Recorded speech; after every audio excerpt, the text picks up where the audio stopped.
Opisyal nang nagbalik si Benny Boatwright sa San Miguel Beermen habang inaaksyonan ng koponan ang biglaang pagkawala ni Justin Patton. Ang ibang detalye alamin sa aking pag-abante. Opisyal nang nagbalik si Benny Boatwright sa San Miguel Beermen habang tinutugunan ng koponan ang biglaang pagkawala ni Justin Patton. Kinumpirma ni Team Manager G. Abanilla sa fast break na lumagda na si Boatwright at agad na sumali sa ensayo ng koponan.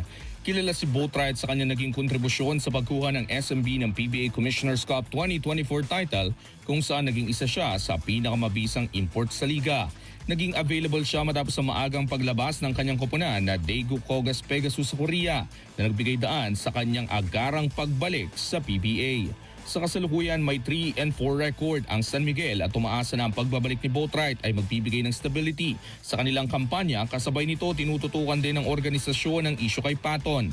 Ayon kay Abanilla, humihingi na ng payo ang koponan sa Philippine Basketball Association ukol sa posibleng parusa.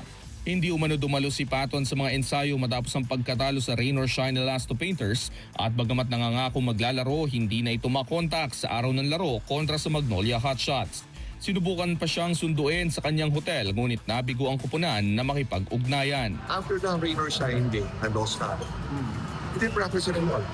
Wala na. So it was nice to rest his soul. Tapos sinabi niya may mop stomach siya. Tapos ngayon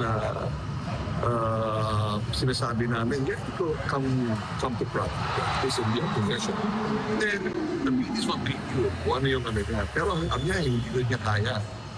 So, ang sabi naman niya sa amin, he just needs rest. And he'll play today. And he'll make sure he's 100%. Tapos kanina, kinakatok siya. Alas 2 o'clock in the afternoon. The driver was there. Pero wala, hindi siya sumasagot. Ako si Sus Valdez, Abante.